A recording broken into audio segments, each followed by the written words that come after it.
Hello and welcome to another image critique here on the Boudoir Guild. My name is Mike Lloyd and I'm a professional boudoir photographer in Silicon Valley, California. I'm also a certified PPA print comp judge, so I've been trained how to critique images, but I've also been doing it for a long time, and I've done them both in person and online all over the country.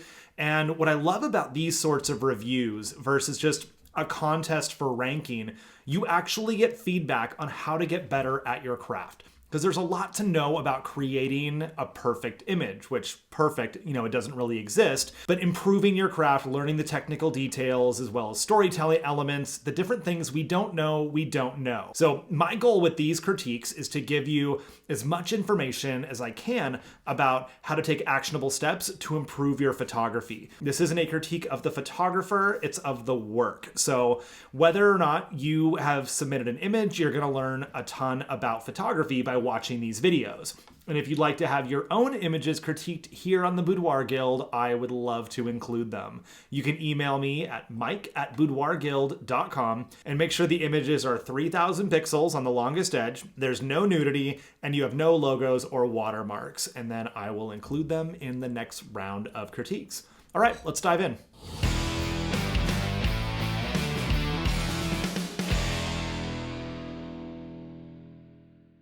So I have not reviewed these images other than to make sure there is no nudity in them. You're basically seeing them for the first time that I am. So I always lead with this. The first thing our eyes see when we look at an image, whether it's a scene in nature or it's a photo or a video or we walk into a new room, the brightest thing first, the most contrast, and the sharpest focus. This is a survival tactic to help us identify predators and threats in nature. Now we use it to judge art and the aesthetics of photography. So the first thing I see is this curtain over here and then the bright spot right here, which the curtain totally not relevant to the image other than, it's lighting our subject here. Overall, if you've seen my work, you know that my work is very dark. It's dramatic. I'm all for that, but there's a balance. You can get too dark where you experience a thing called clipping. Let me pull up the histogram here. I wish they would allow us to make these histograms larger. So what you can see here in the histogram, most of the data is off to the left. That is in the blacks. And over here is the whites. You have your highlights, midtones, and your shadows. What we're seeing over here, this trend that goes up in the blacks, a lot of it is cut off. Like the data is smashed all the way up against the side of the histogram. That means that a lot of the dark spots are just pure black. There's no detail left in it. That's what happens when you underexpose parts of an image. And when you overexpose, like over here, the data just turns pure white. There's no detail left in it. So whether you're adjusting your exposure, your highlights, your shadows, blacks or whites, the data cannot be recovered because there isn't anything there. Now, maybe this was shot in RAW and that image can be saved then. But in JPEG format, you cannot bring detail out of nothing. Let me show you what I mean. If I just increase the brightness here, these areas are staying black because there's nothing to actually brighten up. So the image is underexposed. We want to see that there is a wall, there is some space.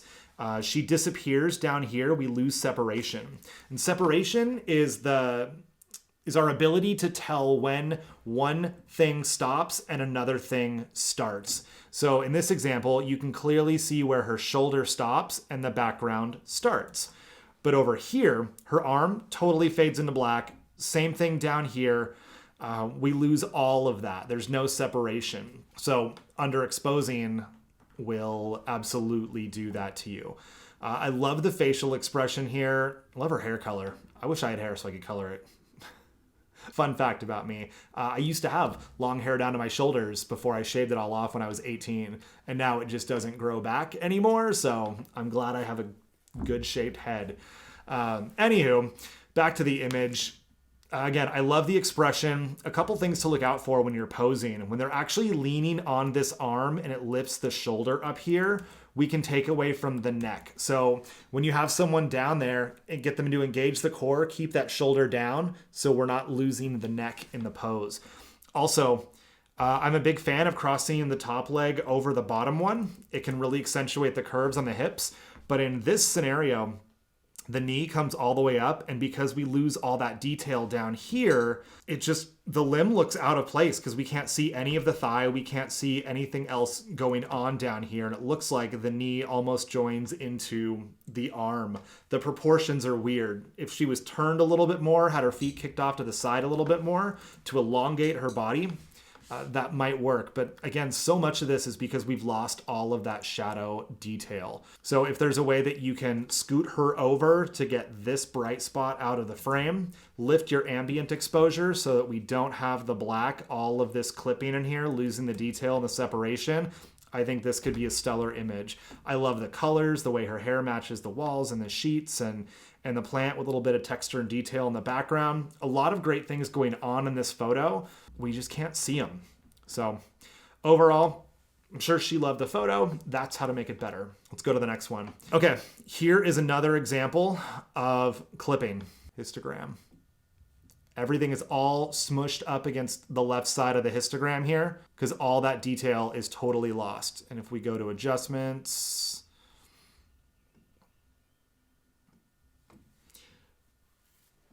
you can see how much of the image, let me go here, is still just black because there's no detail left to save. Also, it's just generally pretty underexposed. I shoot the dark, moody, dramatic look, but that's not just underexposing the image. You have to properly expose the room so that it's dark but still exposed, and then you expose for the highlights by adding flash to your scene or by moving somebody close enough or far enough away from a window to properly expose them. It's a delicate balancing act, but it's my favorite way to light people. So this is just an example of trying to recreate that without understanding the mechanics, and it's definitely underexposed. Again, maybe the raw image could be saved by boosting the shadows and the blacks and bringing some of that detail back. But a couple other things here. I like the pose. It's soft. It's comfortable. There are a few things to tweak. Like over here, we're cropped through the middle of a foot. So give her some more space around there so nothing is cut off there. Or crop through the middle of the thigh right there so we don't even see the feet and the ankles and the calves going on down there. Also, hands proportional to the face make hands look ginormous. So when you have the hands actually closer to the camera than the face, it makes the hands look even bigger compared to the face. And in this scenario, we've got the back of the hand facing the camera. We always want to see sides, the blades of the hands, or, this way if we can, because then it makes the hands look smaller. So this pose, if you were to shoot it this direction, would be perfect. You'd still get the tops of the fingers over here, but you wouldn't get the whole back of the hand.